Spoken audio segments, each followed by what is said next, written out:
¿Explota? ¿Debería tener miedo?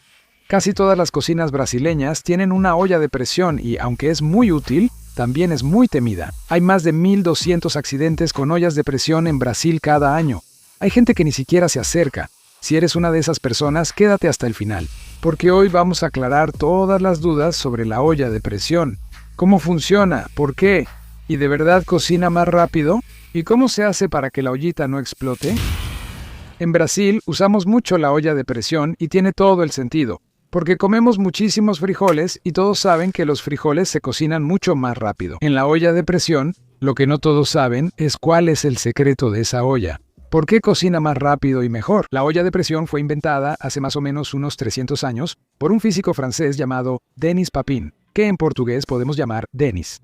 Así, tal cual. Este tipo, Denis, inventó la olla en 1670, pero Brasil todavía era una colonia de Portugal y faltaban más de 50 años para que naciera Tiradentes. En esa época, las cosas se iluminaban con velas, con lámparas de aceite, prácticamente todo se hacía a mano. La revolución industrial, que fue cuando las personas empezaron a usar máquinas, ocurrió más de 100 años después. Y un spoiler, la olla de presión tiene mucho que ver con esa revolución. La primera olla de presión fue hecha de hierro fundido. El hierro fundido es cuando tienes que derretir el hierro y ya ponerlo en un molde. Para que se den una idea, esto está hecho de hierro fundido. No queda con un acabado muy bonito ni nada de eso, pero aún así es muy resistente. Eso es porque, en la época en que fue inventada, todavía no teníamos cómo trabajar bien con aluminio, con acero inoxidable, esos metales más nobles que usamos hoy en día. Esa primera versión que estás viendo ahí al lado era un armatoste. Ya tenía un lugar abajo para encender el fuego, y se llamaba digestor de Papin,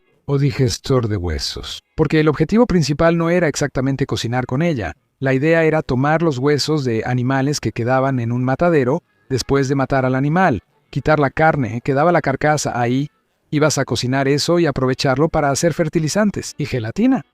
Sí, la gelatina viene de animales. Si nunca habías pensado en eso hasta esa época, si ibas a cocinar algo, simplemente tomabas una olla, le ponías agua y la ponías al fuego. Salía vapor de ahí, pero solo era un efecto secundario de cocinar.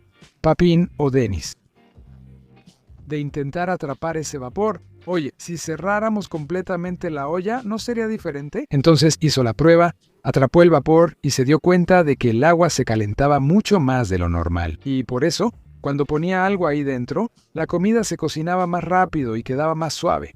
La intención era ablandar huesos, pero Papin se fue dando cuenta de que esa olla servía para cualquier cosa. Y entonces empezó a hacer demostraciones de su olla de presión, cocinando varias cosas, y las cosas que cocinaba en esa época eran bastante extrañas. Por ejemplo, paloma era un buen plato. A pesar de ser muy eficiente, la olla de presión de Papin no tuvo mucho éxito en esa época. A la gente le parecía extraño comer algo que había sido hecho de esa manera más científica, de esa manera más tecnológica. Pues sí, más o menos como mucha gente hace con el microondas hoy en día. Pero tranquilo, porque Papin era un gran científico y se dio cuenta de un detalle muy importante en esa olla de presión grandota que tenía. Si miras la olla, te das cuenta de que tiene como una especie de palanca con un peso en la punta. Eso es la válvula. Imagina que hay un agujero en la olla y la válvula lo tapa. Ese agujero aquí en la punta tiene un peso que puedes poner más cerca o más lejos del agujero, y eso define qué tan fuerte o débil será esa válvula. ¿Cuánto quieres que aguante la presión o no? Y Papin se dio cuenta de que esa válvula, a medida que el vapor iba haciendo presión, se movía. Hacía un movimiento. Y entonces él diseñó un sistema que ponía un pistón ahí y lograba crear movimiento a partir del vapor, sin saberlo. Él estaba creando el prototipo del primer motor a vapor del mundo. Y fue justamente el motor a vapor el que causó toda la revolución industrial a principios de los años 1800. Entonces, ¿se puede decir que fue la olla de presión la que inspiró los primeros motores a vapor? Sí, la olla de presión vino antes que el motor a vapor. Pero papá murió en 1713 pobre. Esos inventos suyos no llegaron a usarse en la práctica, así que él no vio la popularización de la olla de presión, mucho menos del motor a vapor. Pero vamos a ver, ¿qué es exactamente cocinar a presión? ¿Qué diferencia hace eso? Cuando usamos una olla común, como esta de aquí, pones agua dentro de la olla, colocas algo para cocinar y la tapas con una tapa común como esta. El agua empieza a hervir y llega como máximo a 100 grados Celsius. Eso es porque, en condiciones normales, más o menos al nivel del mar, el agua hierve a 100 grados Celsius, entonces el agua empieza a calentarse. Si quiere ir más allá de esa temperatura, se convierte en vapor de agua y se va. Entonces, es prácticamente imposible que una olla común llegue a más de 100 grados Celsius con agua adentro. Lo que no pasa con esta olla de presión. Cuando el agua empieza a hervir, atrapa el vapor adentro y el vapor hace mucha presión. El vapor hace fuerza queriendo salir. Y ahí ocurre un fenómeno muy interesante, que es el siguiente. El agua hierve en esta olla a 100 grados Celsius a la presión atmosférica, a la presión del ambiente, pero cuando tienes más presión, es como si el peso de ese aire, la fuerza que el aire está haciendo sobre el agua, no deja que el agua se evapore. Eso quiere decir que, con una presión mayor, el agua necesita más temperatura para poder evaporarse. Entonces, dentro de esta olla, aquí no se evapora a 100 grados Celsius, se va a evaporar a más o menos 120 grados Celsius. 20 grados Celsius más que en esta olla, y eso hace mucha diferencia. Primero, que las cosas aquí se van a cocinar más rápido, porque encierras todo el calor adentro y lo llevas a una temperatura más alta. Segundo, que hay algunas cosas. Si solo calientas a 100 grados Celsius, como algunas fibras de la carne, algunos granos, no se van a cocinar muy bien y aquí adentro se van a ablandar bastante. Entonces, esa temperatura también hace que las cosas queden más suaves. No es solo cuestión de tiempo de cocción, también es cuestión de temperatura. Entonces, al final de cuentas, la olla de presión cocina mejor y más rápido, simplemente porque calienta más. Y es lógico que, para que todo esto suceda, existe toda una ingeniería aquí, que yo creo que es sensacional, porque es muy simple. Todo el mundo tiene una en casa, pero pocas veces nos detenemos a pensar. Primero, tenemos una tapa que es ovalada, no es redonda, y eso sucede porque necesitamos tapar la olla de presión de adentro hacia afuera. Mira qué interesante. Hay una goma aquí. Esta goma es la que va a garantizar que la presión no se escape. Sella muy bien la olla y si intentamos poner la tapa en la posición en la que queda cerrada, no entra. Tienes que girarla aquí a 90 grados, entonces entra. Por eso tiene esa forma ovalada y así puedes asegurar la olla. Puedes notar que esta aletita, esta goma, quedó del lado de adentro. Y eso es muy importante, porque cuando el vapor empiece a empujar, va a intentar abrir esta tapa, va a forzar la tapa, pero esta aletita se va a quedar cada vez más cerrada. La presión va a ayudar a que la olla se cierre sola. Cuando cierras la olla, este mango va a formar una especie de palanca aquí. Entonces, cuando aprietas, la tendencia es intentar quitar la tapa, pero no va a salir. Por el mismo motivo que ya mencioné, existe ese anillo con la goma por dentro. Entonces, esto funciona como una especie de resorte que se traba aquí en este seguro de seguridad. Entonces, de esta manera, la olla queda extremadamente bien cerrada. Y, lógico, ese resorte y el seguro también son una garantía de que esta tapa no se va a abrir en el momento equivocado, de que, mientras esto esté cerrado, todo está bien. Pero bueno, cerré la olla, la puse a cocinar. ¿Por dónde va a salir ese vapor? Pero recordé. Qué pregunta tonta, ¿verdad? Claro que va a salir por la válvula, porque todo el mundo ve el vapor saliendo por la válvula. No existe nada obvio en este mundo. Mi querido, sí, el vapor sale por aquí. Hay un agujerito muy pequeño aquí arriba, que es para que salga el vapor. La cuestión es por qué usamos este peso encima de este agujero. Pero eso es obvio. Es porque es bonito.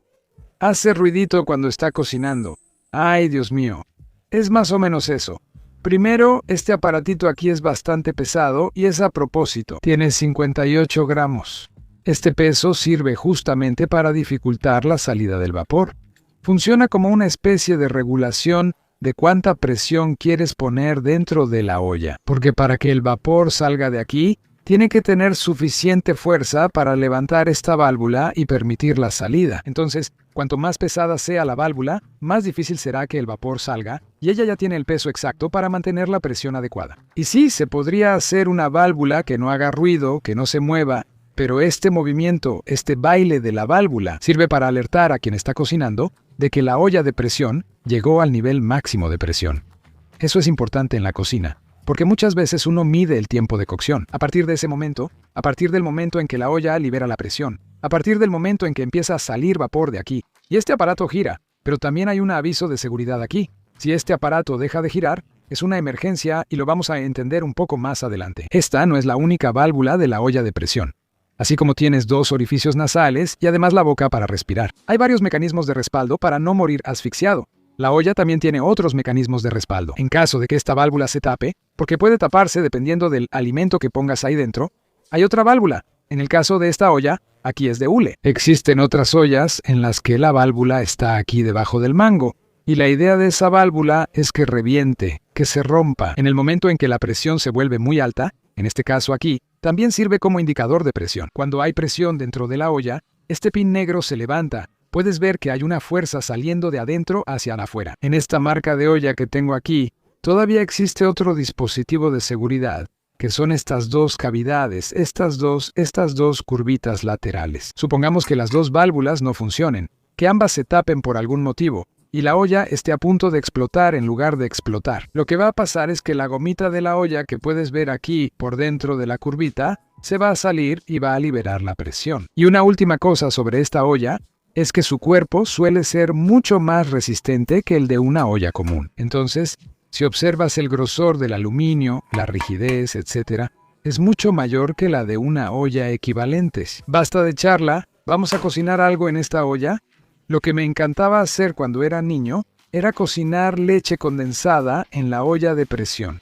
Y sí, eso es algo peligroso de hacer, pero sale muy bien. La primera duda que puede surgir es si podemos cocinar una lata, si la lata no va a liberar ninguna sustancia tóxica en el alimento o algo así. Cuando era niño, no solo cocinábamos la lata, sino que la cocinábamos dentro de los frijoles. Eso ya no me parece muy bien, porque aquí hay un pegamento que sostenía el papel en la lata y ese pegamento se va disolviendo en los frijoles. No sé si ese pegamento puede calentarse así, pero dentro de la lata no hay ningún problema, así que voy a cocinar la lata sin nada. Y aquí entra lo más importante de todo, que es hasta dónde puedes poner agua ahí dentro. La regla es que primero ponemos la comida y después ponemos el agua, porque el agua puede subir como máximo hasta 2/3 de la olla. Y eso es lo más importante de todo para que no explotes una olla de presión. El problema es que, si pones algún alimento, genera espuma, genera una masa que se convierte en una especie de atole y llenas la olla casi hasta el borde. Esa comida, esa masa que se va a formar adentro, va a tapar la válvula, va a querer salir por el agujerito pequeño de la válvula y se va a atascar. Eso es lo que causa gran parte de los problemas con la olla de presión. Dependiendo de la consistencia de toda esa masa, puede bloquear todas las salidas. Y ahí sí, puede ocurrir una explosión de la olla de presión, que es muy grave. El vapor genera una presión absurda. Lo que puede pasar es que la olla escupa la tapa, y aún así va a ser difícil que tengas la cabeza encima de la tapa. Pero lo que pasa es que va a volar agua a altísima temperatura, junto con toda la porquería que estaba adentro, para todos lados. Si ves la foto de una explosión de olla de presión, vas a ver que normalmente hasta la estufa se hunde. Es tan fuerte el golpe que la estufa se hunde y toda la cocina queda bañada en líquido a altísima temperatura. Eso en el peor de los casos. Si eso no pasa, puede ser que se suelte la válvula o que, de repente, se escape presión por la goma, que es otro problema. Si la goma no está en buen estado, está rota o a punto de reventar. Puede ser que, en el momento de máxima presión de la olla, la goma se suelte, se rompa, deje escapar algo y te pueda caer un chorro de porquería caliente en la cara. Entonces, otra cosa para garantizar la seguridad de la olla es que siempre revises la goma, que no tenga ningún problema. Y lo último es que esa válvula, con el tiempo, puede ir acumulando suciedad y quedarse cada vez más apretada, y entonces la probabilidad de que se tape aumenta. Entonces, siempre es bueno que revises contra la luz, para ver si está todo despejado y le des un soplido. Ver si el aire está pasando bien para asegurarte de que la válvula está funcionando. Les voy a decir la verdad, esta olla es más grande de lo que debería para cocinar las dos latas, pero es que la otra que tengo la quiero usar para hacer un segundo experimento, que será en un momento. La dejé a fuego alto, esperando que empiece a hacer presión. Vamos a esperar a que la válvula de arriba empiece a girar. Y ahora sí, ¿cuánto dulce de leche hay ahí? Vamos a preparar una comparación entre las dos ollas. Voy a cocinar frijoles en una olla común y en una olla de presión, para que veamos cuál es la diferencia real, si de verdad hay tanta diferencia así. Y voy a usar exactamente la misma cantidad de frijoles, la misma cantidad de agua y ollas con un área en la base muy parecida. Y las voy a poner en la misma hornilla de la estufa, o sea, en dos hornillas idénticas de la estufa. Estos frijoles ya estuvieron remojados en agua desde ayer hasta hoy. Aquí hay 1 kilo de frijoles, solo para que te des una idea, era una bolsita de este tamaño. Los granos, como absorbieron agua, se hincharon bastante y el volumen prácticamente se duplicó. Voy a ver cuánto cabe más o menos en la olla y vemos cuánto va a ser eso en gramos, aquí abajo. Medio kilo de frijoles. Ahora voy a echar agua hasta cubrir 2 dedos por encima de los granos. Fueron 900 gramos de agua, lo mismo en la otra olla. Aquí, teóricamente, tengo que poner más agua.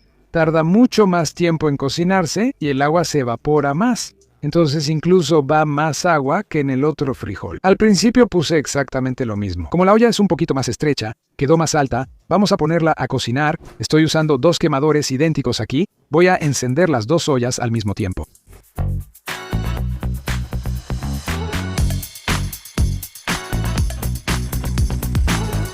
Empezó a girar la válvula, significa que ya tiene presión. A partir de ahora empezamos a contar. La cocción del dulce de leche. Son 40 minutos y el hecho de que la válvula esté girando es muy bueno. Eso es importante. Eso tiene que pasar. Si dejas la olla aquí, no sé, por 20 minutos, media hora y la válvula no gira, te das cuenta de que la olla está caliente, pero la válvula no está girando. Apágala. Eso es un problema muy serio, porque significa que el agua se está calentando. Está generando vapor ahí dentro, pero no está logrando salir. Probablemente la válvula está tapada. Entonces, el hecho de que la válvula esté girando significa que todo está bien, todo está correcto, está seguro. Otra cosa que puedes hacer en ese momento es poner la olla a fuego bajo. Porque si el agua ya se evaporó, ya llegó a la presión correcta, ya está a la temperatura máxima. No necesitas ponerle mucho fuego. Con un poquito de energía que le pongas ahí, ya es suficiente para que el agua se mantenga a la temperatura máxima. Cuando está hirviendo, esto también aplica para la olla que no es de presión. No sirve de nada seguir poniendo más fuego cuando ya empezó a hervir. Cuando el agua está hirviendo, no puede pasar de 100 grados si no es en una olla de presión. Y en la olla de presión no puede pasar de 120 grados. Por más fuego que le pongas ahora, esa válvula también es como un pequeño motor a vapor. Está transformando la energía química del fuego en energía cinética, en movimiento. ¿Cómo sucede eso? ¿Tiene algún diseño especial? Música. Si cortáramos esa válvula, encontraríamos unos conductos más o menos. Así, el vapor se escapa de la olla por el centro y necesita salir. Las salidas que va a encontrar son estas 4 de aquí. Entonces el vapor se escapa por aquí, por aquí, por aquí y por aquí. Si observas bien, estas salidas no están alineadas con el centro. No llegan hasta el centro. Están desplazadas. Ese desplazamiento va a hacer que la válvula gire en esa dirección. O sea, señalé la dirección contraria aquí, ¿verdad? Va a girar para acá, va a girar así. La lógica de esto es prácticamente la misma que la de aquel motor de Herón que hicimos junto con el profesor Augusto el año pasado. El vapor sale medio de lado y hace que todo el conjunto gire. Las dos ollas empezaron a hervir. Voy a bajar el fuego en ambas, también porque empieza a salir una espuma. Puedes ver aquí, mira que el frijol, aunque es un grano más limpio, suelta una baba. Incluso, se derramó un poco aquí abajo cuando empezó a hervir teóricamente, pero en 20 minutos este ya está listo. Aquí voy a tener que dejar hasta un pequeño espacio en la tapa, si no, esta espuma va a empezar a querer salirse de la olla. Algo interesante que pasó es que el indicador de presión que está en la segunda válvula se levantó. Puedes notar que está un poco hacia arriba, todo está a la temperatura máxima aquí, que puede alcanzar. Y vamos a intentar medir con la cámara térmica para ver si realmente hay alguna diferencia de temperatura entre las ollas de presión y la olla normal. Tuve que pegar una cinta adhesiva aquí en la olla de presión, porque incluso puedes ver en la cámara térmica que el aluminio refleja el infrarrojo, que es lo que esta cámara está midiendo. Entonces no puedes medir bien la temperatura del aluminio.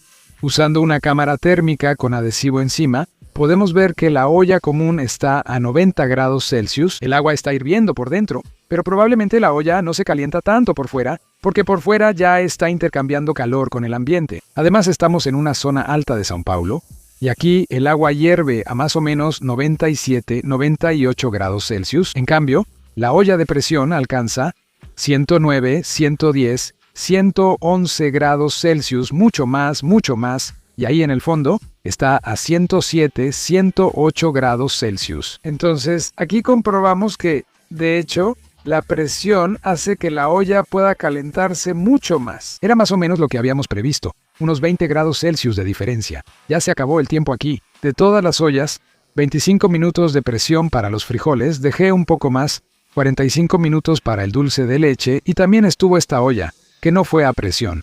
La duda ahora es, ¿será que puedo poner esto aquí bajo el agua para enfriar más rápido? Los frijoles. Sí, por todo lo que leímos, no hay ningún problema, no hay riesgo de que el aluminio se agriete, nada de eso. Puedes enfriar la olla. Eso va a hacer que la temperatura ahí dentro baje bastante y la presión también disminuya. Entonces, en un ratito ya vamos a poder abrir. La válvula de presión ya bajó. Eso quiere decir que, probablemente, si abro aquí, no hay ningún problema, incluso si hubiera presión. En el momento en que yo suelte aquí, la tapa no se abre sola, no deja abrir. Vamos a hacer esto en otra olla para que veas. No es para que lo estés probando en casa. Pero si suelto aquí, la tapa no se abre, porque tiene presión de adentro hacia afuera. Ahora, esta olla con leche condensada adentro, ¿será que puedo abrirla ahora? Yo no haría eso. Vamos a entender lo que está pasando. Dentro de la olla, cuando empieza a hervir, comienza a salir vapor. Por aquí, significa que adentro, el agua va a estar más o menos a 120 grados Celsius, tanto el agua de afuera como el líquido que está dentro de la lata. Todo esto no se evapora, porque hay una presión muy grande que la olla está ejerciendo sobre el agua. Así que esa presión no deja que se evapore el agua aquí y tampoco deja que explote la lata.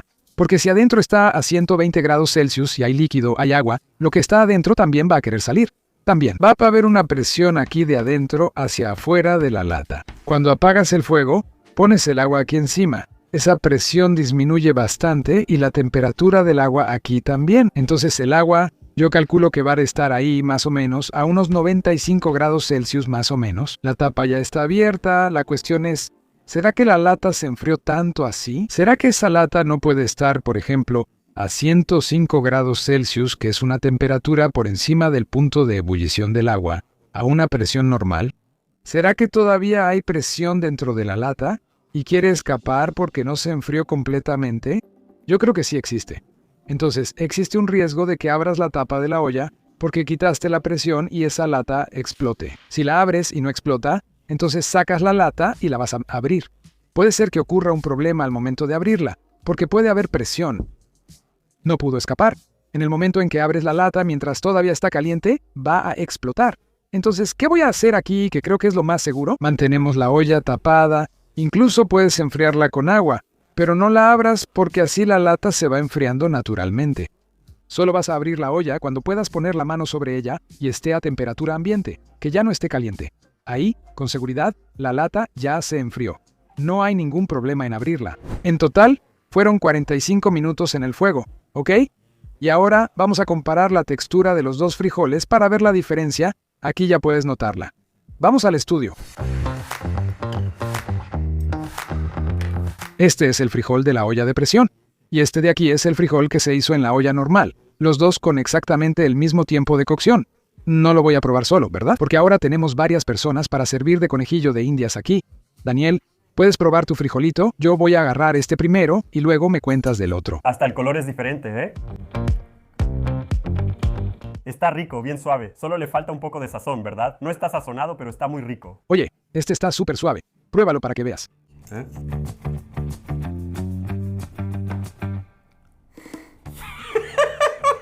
Creo que me engañaron. Está duro y crudo. Creo que se pasó un poco de tiempo. Esa olla de presión se pudo haber quitado 5 minutos antes. ¿Está bien, bien suave? Hasta se rompió un poco con el frijol, pero este otro sí está. Incluso este no está peor solo porque se remojó bastante tiempo. Así que el grano, aunque estaba crudo, ya estaba suave. Pero aún así, este está lejos de estar cocido. Sí. No, la olla de presión cocina mucho más rápido. La olla perdió la presión, pero es mejor no abrirla, ¿verdad?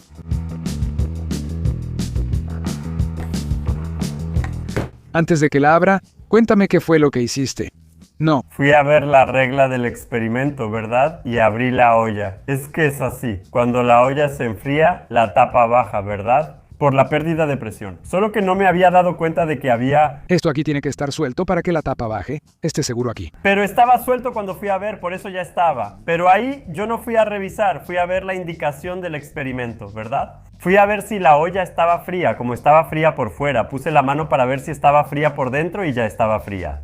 Entonces, no hice nada irresponsable, solo fui a analizar el experimento. Esos chefs no ponen a alguien bueno en el asunto, pero le pasó a una amiga mía que tal vez conozcan, ¿eh? Y veré. Mi accidente ocurrió porque tenía unas ganas incontrolables de comer dulce de leche, pero era pandemia. Todavía no había vacuna. No podía simplemente salir de casa y comprar un dulce de leche en el supermercado.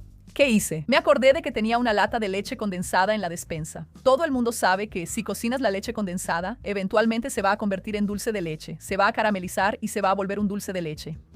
Lo hice, pero las ganas de comer dulce eran tantas que no esperé el tiempo suficiente. Primero, no le di tiempo suficiente a la leche condensada para que se cocinara y endureciera dentro de la lata. Y tampoco esperé a que se enfriara dentro de la lata después de que apagué la olla de presión. Y en el momento en que la abrí, tengo la imagen vívida de esa leche condensada caliente, chorreando, cayendo sobre mi cabeza y escurriéndose por mi cara. Una buena parte se concentró sobre mi párpado. Fue feo. ¿Hay video de Cadea Chave contando ese espectáculo? Estoy usando un parche en el ojo, de hecho me equivoqué con el tiempo. Debí haber esperado a que bajara la temperatura. No hagan eso, no repitan mi error. Pero tengo que confesar que el dulce estaba muy bueno, porque lo que sobró, nos lo comimos. Nilce, gracias por compartir la historia. Creo que ahora algunas personas aquí ya se convencieron. Ahora, yo lo creo. Solo para registrar, mira, el peligro, el abombamiento de la lata, la forma en que está aquí, claramente algún dulce de leche quiso escaparse por aquí. Mira el borde de la lata aquí. Exactamente como está en el dibujo. Creo que esto aquí está bien, no es por nada. Puedes abrir. ¿Puedo tener el honor? El color está bueno, ¿eh? Vamos a ver.